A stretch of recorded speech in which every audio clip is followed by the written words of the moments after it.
নদী ভাঙনে ঘুম উড়েছে মানসাইপাড়ের বাসিন্দাদের।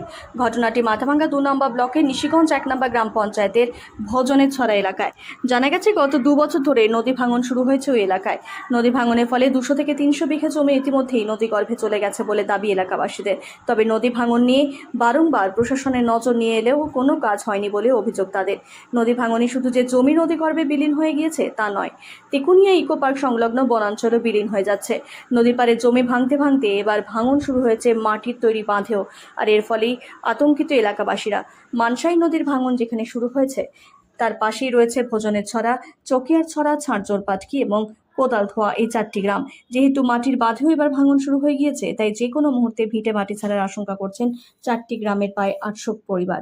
ভিটে মাটি এবং কৃষি জমি রক্ষা করতে আপাতত ব্যবস্থা গ্রহণ করার আর্জি জানিয়েছেন তারা, কারণ এই বর্ষায় যেহেতু পাথরের বাঁধ সম্ভব নয়। যদিও গ্রাম পঞ্চায়েতের প্রধান জানান বিষয়টি তার নজরে রয়েছে।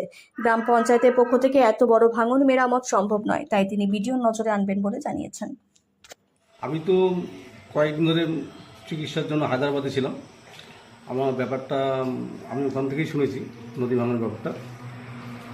তা আমি এখন বিডিওর সঙ্গে কথা বলবো।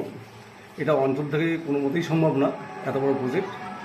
তো বিডিও সাহেবের নজরে আনবো, যা করার বিডিও সাহেবই করবে। অসুবিধা মানে আমরা ভোজনের ছড়াবাসী খুব আতঙ্কে আছি যে কখন ভাঙবে, রাত 12টায় ভাঙবে না সকাল 10টায় ভাঙবে, আমরা চিন্তার কারণে আছি। আমরা ঘুমাতে পারতেছি না, কারণ বাঁধটা আপনারা দেখতেই পারতেছেন যে আর 2-3 ফুট আছে বাঁধের। এটা ভাঙন হলে আমাদের বাড়িতে জল ঢুকে যাবে, আমরা বাড়িতে থাকতে পারবো না। তাই আমরা প্রশাসনকে জানাইছি, প্রশাসন আশ্বাস আসবে। যদি কোনো ব্যবস্থা না নেয় তাহলে আমাদের খুবই জীবনের সংকটে থাকবে। আমাদের এখানে 3-4টা গ্রাম আছে, মোটামুটি পরিবার সংখ্যা তাও 700-750 হবে। নদী তো এখনো আমাদের কারো পর পারিবারিক যায় নাই, কিন্তু ফরেস্ট ডিপার্টমেন্টের যে আছে অনেক, মোটামুটি 200-250 বিঘা জমি অলরেডি নদীতে চলে গেছে, ফরেস্টও চলে গেছে। এখন আমাদের নিজস্ব জমির মধ্যে এসে বাঁধ ভাঙার পরে নিজস্ব জমি যাবে। মাটির বাঁধটাও ভেঙে যাচ্ছে, আর 2-3 ফুট আছে আজকালকের মধ্যে, বা এখনো ভেঙে যেতে পারে, কোনো সিকিউরিটি নেই। কতটা দূরে জমি রয়েছে এখন আপনাদের? বাঁধের পাশেই জমি, বাঁধ ভাঙলে জমি ভাঙবে।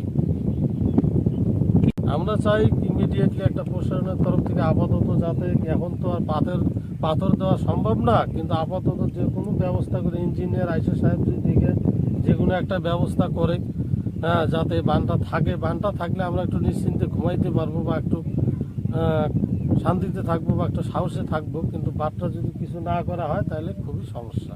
একটা প্রাথমিক অবস্থায় করা দরকার, ইমার্জেন্সি কিছু একটা করতে হবে।